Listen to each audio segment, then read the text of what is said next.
morning sun cast long shadows across the dusty plains as Thomas McCarthy rode the fence line of his ranch, checking for breaks in the wire after last night's storm. The autumn air carried the scent of sage and the promise of winter snows that would come too soon for his liking. At 58, he had learned to read the land like scripture, knowing every rise and hollow of the 1,000 acres his grandfather had claimed decades before. His horse, Jasper, picked his way carefully through the scattered branches and debris left by the fierce winds. Thomas had lived through enough storms to know this one had been different somehow. The very air seemed charged with change, as if the world itself was holding its breath waiting for something. It was near the old cottonwood by Miller Creek that he first saw her. A splash of gray fabric against the weathered bark of the ancient tree, barely visible in the dappled morning light. Thomas reined in Jasper and squinted against the sun, trying to make sense of what he was seeing. The bundle of cloth moved slightly, and he realized with a start that it was a person. He dismounted quickly, his boots hitting the hard-packed earth with purpose as years of ranch work had taught him to move with deliberate care around anything injured. Thomas approached slowly, his hands visible and his voice gentle, as he had learned to do with frightened animals. The woman looked up at him with eyes that held more pain than any person should have to carry. Her blonde hair was matted with dirt and what looked like dried blood. Her clothes were torn and stained beyond recognition. The gray blanket wrapped around her shoulders was the only thing providing any dignity in her condition. "Ma'am," Thomas said, softly removing his hat as his mother had taught him to do in the presence of a lady regardless of circumstances. "Are you hurt? Can I help you?" She shrank back against the tree trunk, her eyes darting between him and the horizon as if calculating whether she could run despite her obvious injuries. When she spoke, her voice was barely above a whisper, cracked and raw from what he suspected had been hours of crying or calling for help. "I'm filthy." She said the words carrying shame so heavy, it seemed to press down on both of them. "Inside and out. Don't come any closer, I'm not worth your kindness." Thomas had heard enough broken spirits in his lifetime to recognize the sound of someone who had been convinced they were beyond redemption. He set his hat on a nearby rock and knelt down at a respectful distance, his weathered hands resting on his knees. "My name is Thomas McCarthy, and this is my land," he said gently. "And I've been working with broken things long enough to know that nothing is ever too damaged to be worth saving. What's your name, miss?" She studied his face for a long moment, as if trying to determine whether his kindness was genuine or some cruel trick. "Margaret," she whispered finally. "Margaret Foster. But most folks just call me Maggie." "Well, Miss Maggie, it's a pleasure to make your acquaintance even under these circumstances," Thomas said with the kind of formal courtesy that belonged to an earlier time. "Now I can see you've been through something terrible, and I won't pry into what that might be. But I can't in good conscience leave you here like this. Would you allow me to help?" Maggie's laugh was bitter and hollow. "You don't understand. I'm not the kind of woman decent folks help. I've done things, made choices that put me beyond redemption." Thomas was quiet for a long moment, studying the pain etched in every line of her face. He had learned over the years that sometimes the most important conversations happened in the spaces between words. In the silence, he could hear the gentle murmur of the creek and the soft nickering of his horse, who was patiently waiting for his next instruction. "Maggie," he said finally, "I've been on this earth for 58 years, and I've learned that redemption isn't something we earn, it's something we receive, and it's not up to us to decide who's worthy of it." He reached slowly into his saddlebag and withdrew a clean flannel shirt. "This belonged to my son David before he grew too big for it. It's soft and warm, and it's been washed in the same creek water your feet are resting near. Would you accept it as a gift?" Maggie stared at the shirt as if it were some foreign object she couldn't quite understand. "Why?" she asked.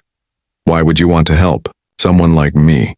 "Because," Thomas said simply, "that's what we're supposed to do for each other, and because I suspect that underneath all that pain and shame is a person worth knowing."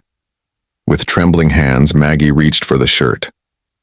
Her fingers were scraped and swollen, but she clutched the soft fabric as if it were a lifeline. "I haven't been treated with kindness in so long, I'd forgotten what it felt like." Thomas stood up and turned his back to give her privacy, while she changed. "There's a clean creek right behind you if you'd like to wash up," he said. "And I've got some food in my pack. Nothing fancy, but it's filling, and it's yours if you want it." While she changed, Thomas busied himself building a small fire and unpacking the simple lunch his housekeeper Martha had prepared that morning. Thick slices of bread with butter and jam, strips of jerky, and a jar of cool water from the well back at the house. It wasn't much, but it was honest food prepared with care. When Maggie emerged, from behind the tree she looked like a different person. The clean shirt hung loose on her thin frame, but it restored some measure of dignity to her appearance. She had washed her face and hands in the creek and braided her wet hair back from her face. The transformation was remarkable, not because she looked beautiful, but because she looked human again. "Thank you," she said, sitting down carefully on the blanket Thomas had spread near the fire. "I can't remember the last time someone treated me like I mattered." They ate in comfortable silence, broken only by the crackling of the fire and the gentle sounds of the creek. Thomas had learned long ago that sometimes the greatest gift you could give another person was simply your presence, without judgment or demands for explanation. As the sun climbed higher in the sky, Maggie began to speak slowly and hesitantly at first about the circumstances that had brought her to this place. She had been traveling with a man who had promised her work in the next town over, but his intentions had been far from honorable. When she had refused his advances, he had beaten her and left her for dead beside the road. "I should have known better," she said, staring into the fire. "I should have seen what kind of man he was. But I was desperate, and desperate people make foolish choices." Thomas listened without interruption, his eyes focused on the flames. "We all make choices we regret," he said when she finished. "The measure of a person isn't in their mistakes, but in what they do after they make them." "What am I supposed to do now?" Maggie asked. "I have no money, no prospects, no family who would claim me. Even if I could find work, who would hire someone like me?" Thomas was quiet, for a long moment, considering his words carefully. He thought about his own life, the loneliness that had settled over his ranch since his wife Sarah had passed 2 years before, the house that felt too big and too quiet, the meals eaten in solitude, the evenings spent staring at the fire with only his thoughts for company. "I have a proposition for you, Miss Maggie," he said finally.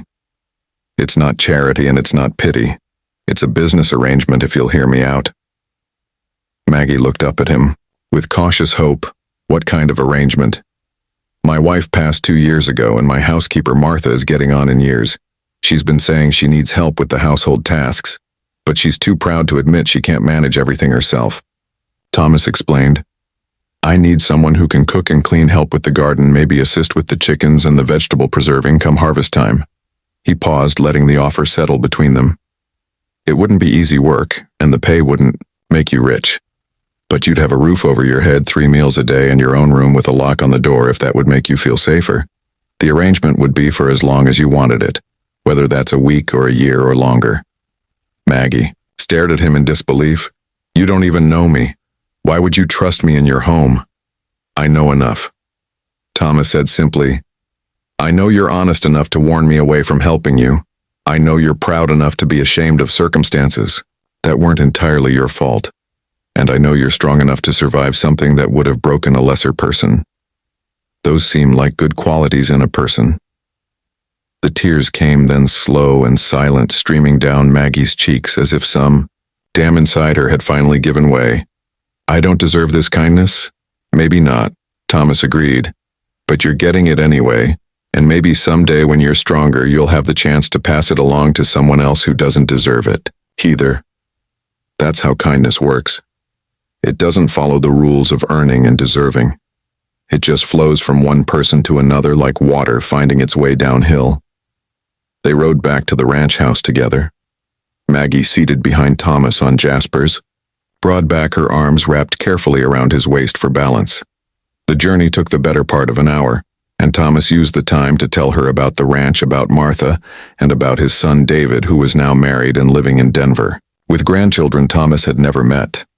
The ranch house was a sturdy 2-story structure built from native stone and weathered wood, with a wide porch that wrapped around 3 sides. It wasn't grand, but it was solid and well-maintained, with flower.